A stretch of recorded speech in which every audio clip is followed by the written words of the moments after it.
President Reagan's deepest long-held wish was that Lady Thatcher should participate in this service. But as the years have passed, Lady Thatcher's health, too, has suffered its ups and downs. 18 months ago, her doctors advised her to give up all formal public speaking. But she was determined to record her tribute to President Reagan, come what may, and this she has done. She was equally determined on learning of the President's death to be with us today.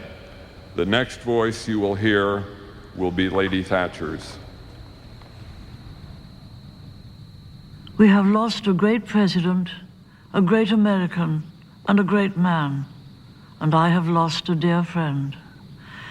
In his lifetime, Ronald Reagan was such a cheerful and invigorating presence that it was easy to forget what daunting historic tasks he set himself. He sought to mend America's wounded spirit, to restore the strength of the free world, and to free the slaves of communism. These were causes hard to accomplish and heavy with risk, yet they were pursued with almost a lightness of spirit, for Ronald Reagan also embodied another great cause, what Arnold Bennett once called the great cause of cheering us all up. His politics had a freshness and optimism that won converts from every class and every nation, and ultimately from the very heart of the evil empire. Yet his humor often had a purpose beyond humor. In the terrible hours after the attempt on his life, his easy jokes gave reassurance to an anxious world. They were evidence that in the aftermath of terror and in the midst of hysteria, one great heart at least remained sane and jocular. They were truly grace under pressure. And perhaps they signified grace of a deeper kind. Ronnie himself certainly believed that he had been given back his life for a purpose. As he told a priest after his recovery, "Whatever time I've got left now belongs to the big fella upstairs." And surely, it is hard to deny that Ronald Reagan's life was providential when we look at what he achieved in the 8 years that followed.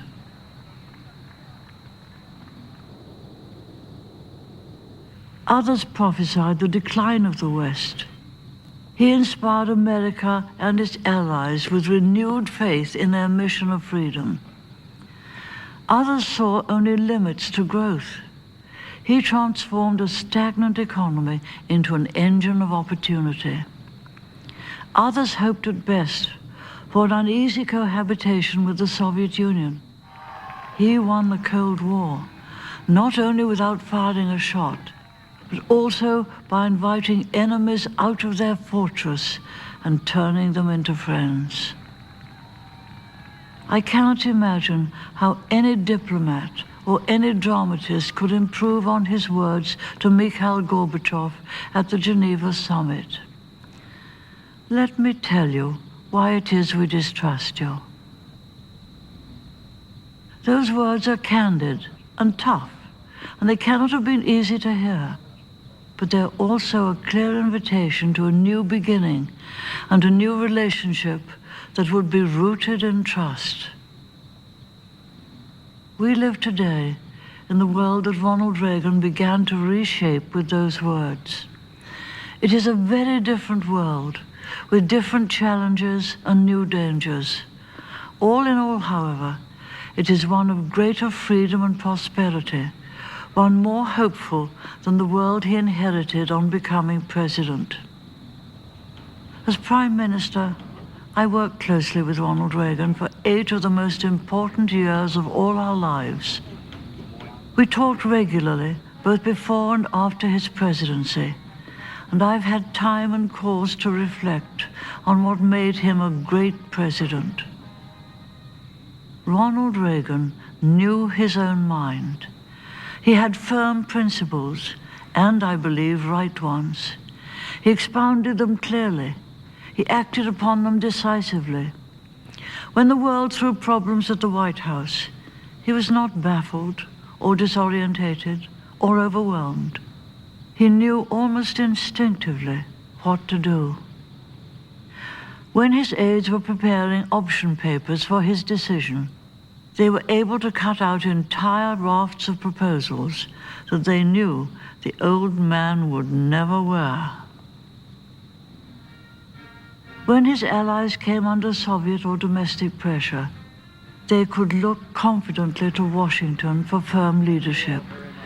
And when his enemies tested American resolve, they soon discovered that his resolve was firm and unyielding. Yet his ideas, though clear, were never simplistic. He saw the many sides of truth. Yes, he warned that the Soviet Union had an insatiable drive for military power and territorial expansion.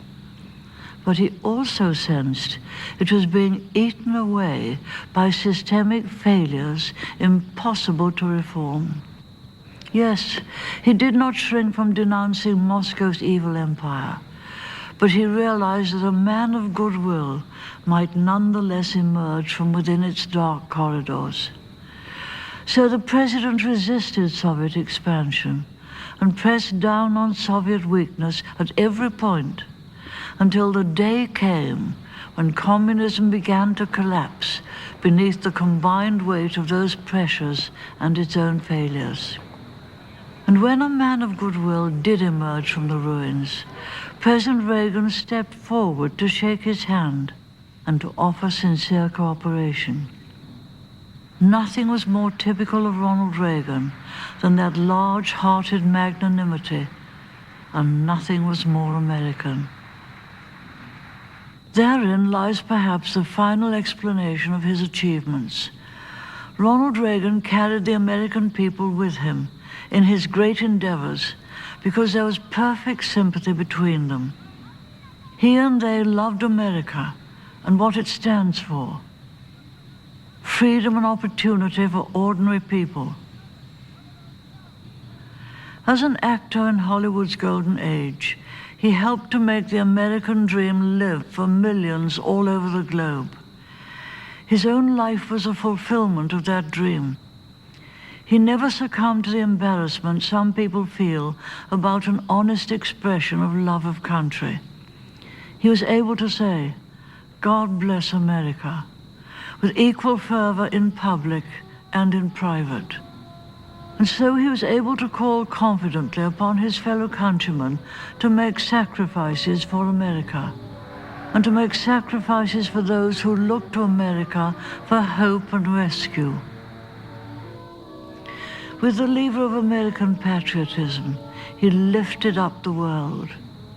And so today, the world, in Prague, in Budapest, in Warsaw, in Sofia, in Bucharest, in Kiev, and in Moscow itself, the world mourns the passing of the great liberator and echoes his prayer, "God bless America."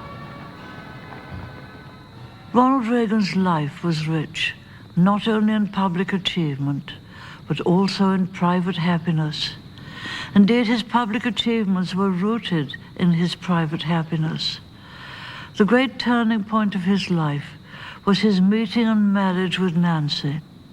On that we have the plain testimony of a loving and grateful husband.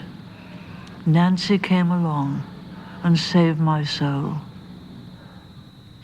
We share her grief today, but we also share her pride and the grief and pride of Ronnie's children.